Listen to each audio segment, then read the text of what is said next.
Good song. And a little video. And my father went to the front desk and played the video. And as he played the video, within the 3 minutes of the video being played, someone walked by and heard it. Yo. It was like I can't even explain. That was destiny. Oh boy. What's good, everybody? It's your boy DJ Stove. The E at the end is a 3. And come on, man. By now, you know it's Sitting Down with Stove. This is the show where we have some ardent artists, DJs, producers, musicians, anybody in that category, really. And we take a deep dive into their musical journeys, experiences, stories, all that good stuff. Now, I'm really excited about our next guests because they're not only musical artists, they're musicians in every sense of the word. Yes, these young cats were discovered at the tender age of 16 with their smash hit Addicted to Your Love when a French producer snatched them up and put them on their very first tour in France. Not too shabby for a set of twin musicians from a 37 square mile island. In 2014, they were honored to be on a tribute album from the great Charles Aznavour. I hope I pronounced that all right because you got to consider that guy as the French Frank Sinatra. And through the years, I've been following and seeing them drop single after single of rhythmic sensation and feel-good vibes. Ladies and gentlemen, I want to announce the acoustic duo of St. Martin, the Shady Brothers. Yeah. Hey, what's good, guys? Prepared, man. That sounded pretty good, man. Yeah, you like the intro? Sweet, Yeah, okay, man. man. So like I said before, I'm really glad you guys are on the show. Thank you for doing this. Shall we jump straight right in? Good. Thank you for having us, man. Sweet. All right, man. So here on the show, we like to get the exclusive, like where did the love of musicianship start with the Shady Brothers? I love the musicianship. I would say that I always loved music at a young age. I remember in like second or third grade, our teacher had a cassette player and she had the Beatles and Jimi Hendrix and all kinds of classic musicians. Word. And I always played the Beatles like on repeat, and it grew for me then and there. And I picked up the actual guitar when I was 11 years old, and him a couple months after. Yeah. So I jumped on the train after I saw him shred a little bit. I was like, man, it sounds pretty good. So I jumped on that train, and that's how it started. Yeah. I think around 11, 12 years old. And I mean, we've nonstop played music since. We started like working on the guitar since 11, and then writing at 15, and then all of a sudden the career started at 16. So it was pretty fast paced, but it was all like a self-thought process from 11 going up. Self-taught. Oh, as in guitar and music. Yeah. Yeah, I mean, basically, YouTube, like, we were big on YouTube, like, learning off of, some great artists and tutorials all day long, and writing was just playing what felt good and just discovering new things and just showing our emotions out in music, Okay, cool. Now, where did your first, big hit, so that was Addicted to Your Love, right? Where did the idea from that song come from? Like, what was it about a chick at the time, or where did it come from? That's a good. How did it come about? I don't even know. I think that's just maybe watching so many movies. Nah, I don't know. So many romantic movies. To be honest with you, I guess a great imagination, and because at that age, at 16, I probably haven't even kissed a girl yet, so I don't think I can be addicted to her love. But I think just getting the concept of what I thought it could be, and writing it just down. putting on black and white and put some guitars on it, and it became a Addicted love. Okay, sweet. I wish it was. Like, What'd you say? I said I wish it was more like an extravagant story. Like I fell down, I hit my head. Love came and played, but not. Yo, a hit is a hit, man. And I was always wondering, because listening back to the song, what is a love truck, or what's the thing you say in the chorus? So addicted is like, I guess, when people are addicted to things, and people are addicted to. No, but he meant love. Love drunk. Love drunk. No, drug, like drug. Oh, drug. Okay, got it. We don't do drugs, by the way. It just came out. All right. Now we're talking about love, drugs, and rock and roll. Already at 16. Now look how it turned out. Okay. No, but that makes way more sense now. Yeah. So it's like the big sense fiction, like drugs. So love, drugs. Yeah. It's one and one is two. It's around that territory. What do you think made that song such a big hit? Because that thing's got like 2.6 million views on that thing right now. Over the years, accumulated over the years. I mean, I guess people just related to that song. It has a very summer feel to it. Yeah. And people to it, and I mean, I couldn't tell you why it became a hit. I guess people just enjoyed it, and it just grew from there. Just. It's catchy and people enjoyed it, and it grew from there. Okay. The music. Did you guys have help promoting the single, or was it really standalone? Because I noticed the official video had the Shady Brothers Vivo on it. So you guys had like a Vivo account. First of all, how does an artist get a Vivo account? That's a good question. I don't know. No idea. We were helped. We're in a French label, and they help promote it, marketing, what labels do, and so of course that definitely helped of getting the song up there, in the charts. Yeah. Okay. Now the story about the French producer that found you guys, was it at a hotel? It was somebody recommended you guys to the French producer. He heard your stuff and he loved it, and he said, "Yo, we got to get you guys to France, and you're going on tour." What? It's actually quite a funny story, because we were gonna go to St. Bart's, and we weren't planning to play anywhere, and we didn't want to bring our guitars. But my dad was like, "You must play your guitars. You're gonna play somewhere." And us being 15, we were very intimidated in doing these things, but. Yeah.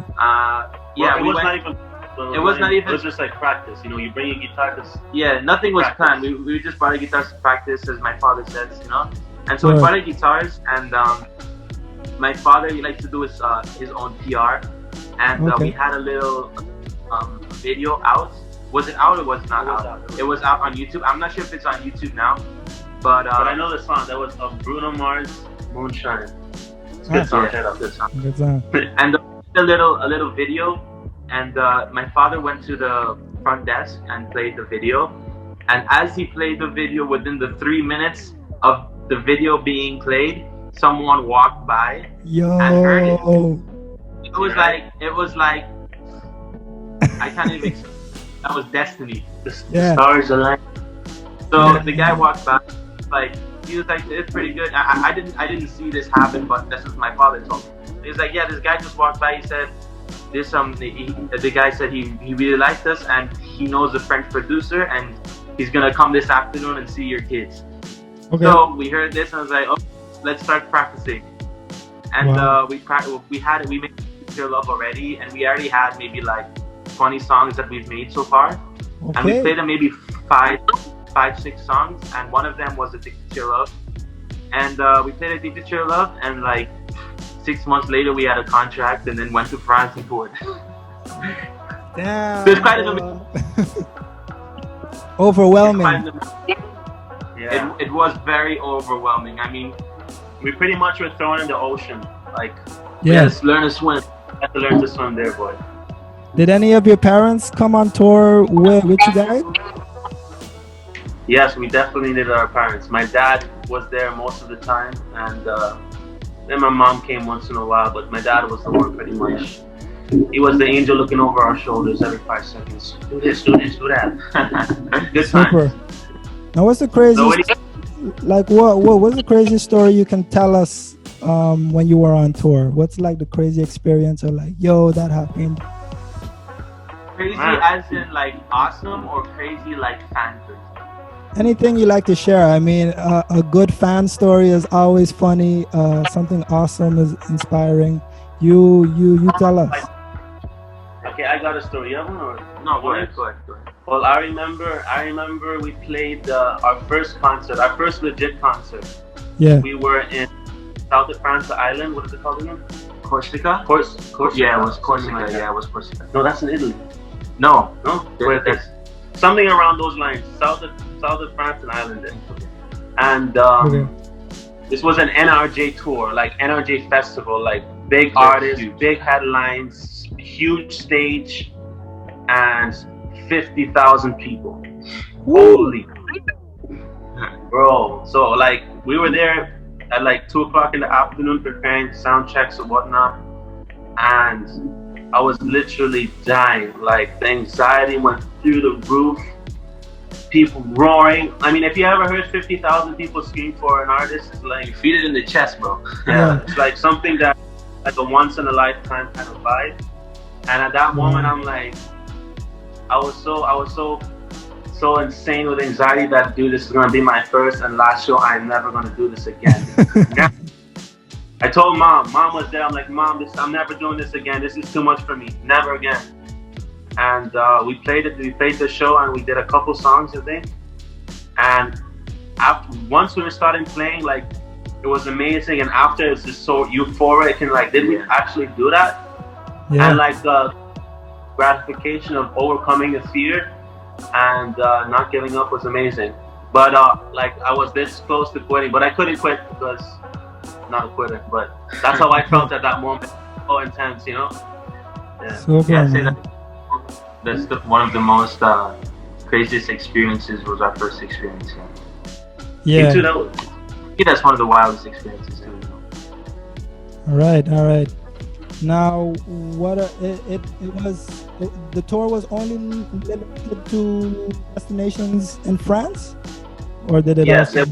It's NRJ Festival. It's a French radio station radio festival. So we did like 7 shows.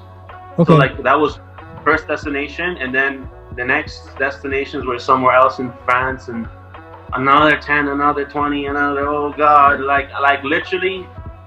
Anxiety through the roof, but a good time and a good experience. A great experience. But after a while, the more you do it, the more comfortable you get. Now, for me, it's just you're going up there and you're just having a blast. You're having fun, you know. But still a little nerve. I still have a little bit of nerve. Which is good. No matter if it's 10 people, 20 people, or 20,000. Exactly. But I always feel a little bit butterflies, but I know it's like, okay, those are the right kind of butterflies, not the ones where I'm gonna vomit in a minute, you know. So it's controlled. Good. Yeah. Now the gig or the opportunity that you had to play for the tribute album of Charles Aznavour. Am I saying his name correctly? Okay. How did that come to be? Did the label set that up, or like? Yeah. So I mean, that was an amazing experience in itself. For sure. Of course, our label set it up because some of the producers that was going to produce the tribute album, they heard us and they were very fond of us, so they invited us in.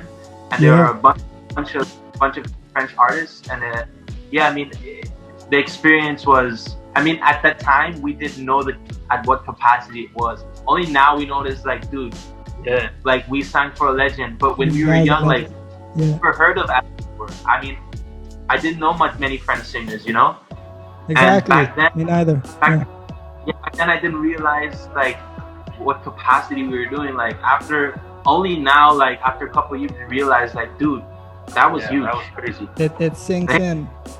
I know what you mean. Because me myself, I was also reading up on the guy, and the guy is like, I mean, I was asking all my French friends, like, who is this guy? Oh, this man is a legend. Like he's the classic guy. He's like that guy, and I'm like, oh wow. And I've been seeing other artists like, okay, I don't know much for French artists, but I also saw Ben Lonko Soul also made a song on that album.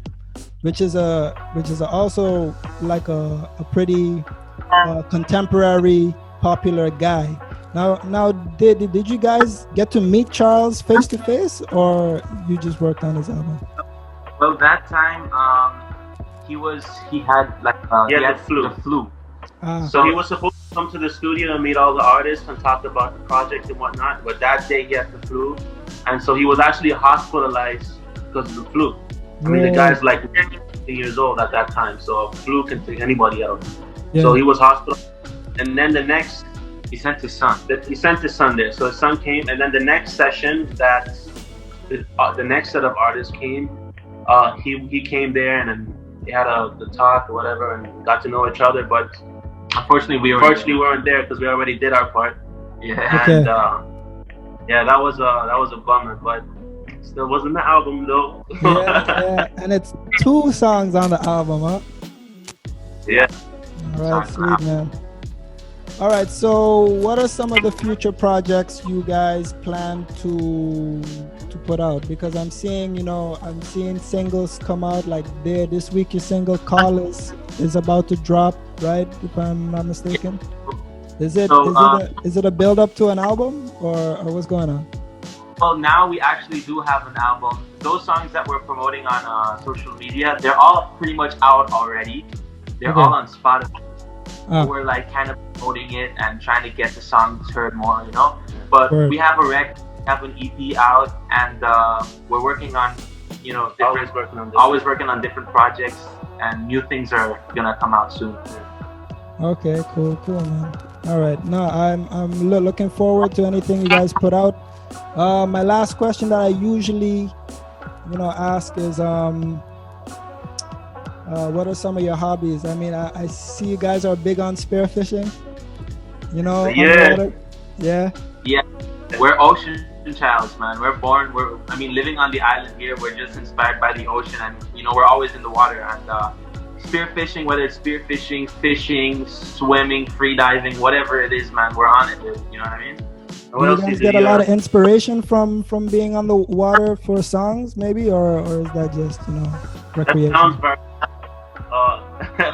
I'd like to say so. Yes, we do some songs. Yeah, like inspiration from the beach, island vibes. You know what I mean? But I wouldn't say like being on the water is where I get all my inspiration. I get my inspiration by sitting down on the couch and making it happen. You know what I mean? That's where I get. Okay. Active inspiration seekers. I get y'all. I get y'all. I'm also big on aviation, so like I have a little pilot's license, so what? I'm not flying now. Yeah, I'm not flying now, but you're able to. I'm able to. I have my private pilot's license. So I used to take them all over all these islands there. Crazy. I'm gonna check you soon then. Yeah, dude. Sure. Post-COVID.